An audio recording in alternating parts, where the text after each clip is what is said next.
Keys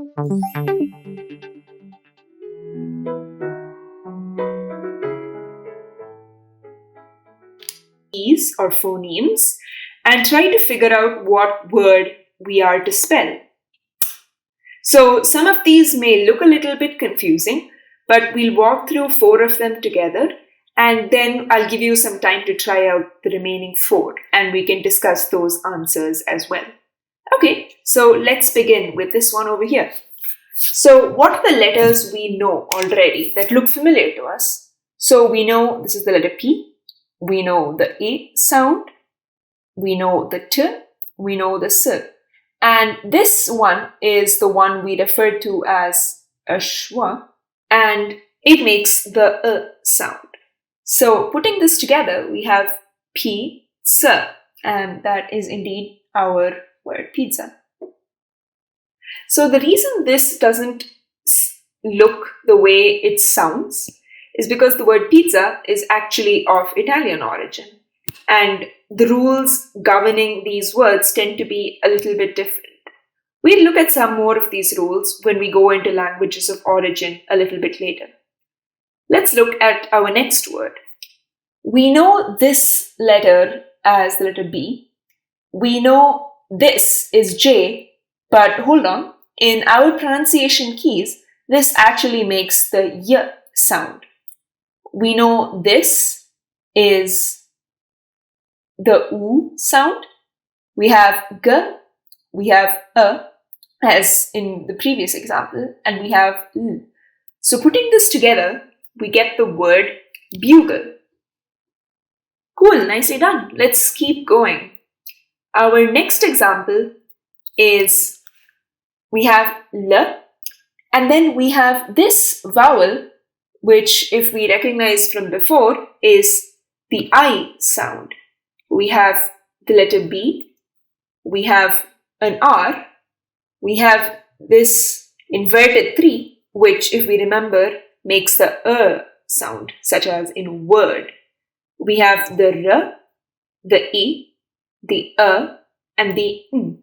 So when we put this together, we get the word librarian. Okay, next example.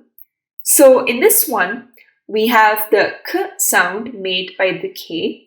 We have the schwa, so that's again our We have R, A, we have K again, and again we have this misleading J, which is Y.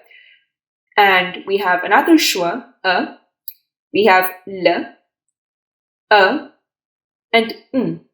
So putting this together, we get curriculum. Okay, so let's take about a minute or so and try to figure out what these remaining words are. Okay, let's go over them. So these are a little more confusing, but I'm sure if we break it up into the component phonemes, we should be able to figure out what these words are. So in this one, we recognize the same symbol we had earlier, the inverted E, which makes the sound as a word. And we also have this new one that we haven't yet seen in any of our examples that makes the J sound, this D and 3. So put together, this makes the word journey. Next example.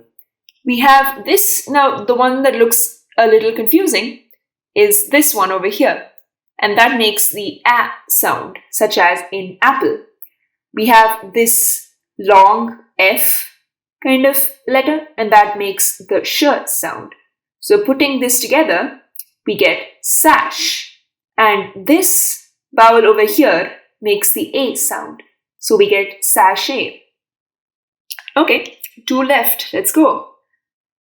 Our next word has A, M, T, A, S, and together this makes the word amethyst. Cool, we're nearly there. Let's keep going. Our last example again has the J sound, and this time it comes twice. So we have J, and this upside down V shape makes the sound. We have another J, we have a M sound, an an and t. So together, this makes the word judgment. So, what are a few things that we can see from here?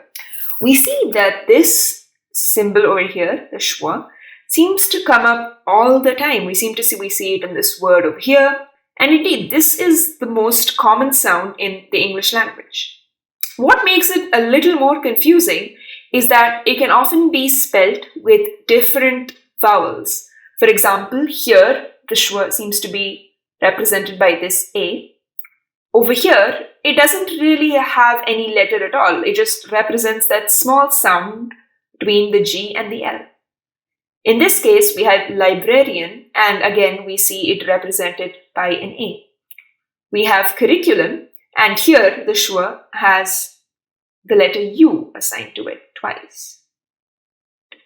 So this is actually a little bit confusing for a lot of spellers, but there are some tricks you can use based on the language of origin to see which letter is likely to be the one that fits the schwa. Can we actually use these pronunciation keys in understanding the words we are trying to spell? One of the examples is in homophones, which are words that sound the same but are spelled differently. Let's look at an example of this. We have the word accept, which roughly means to take something that is given to somebody. And we have accept, which refers to something that doesn't follow a particular rule.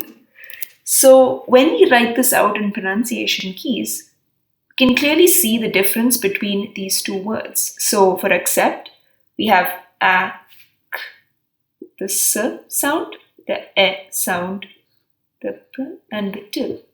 And for accept, we actually have the e sound at the beginning. So we get e. Accept.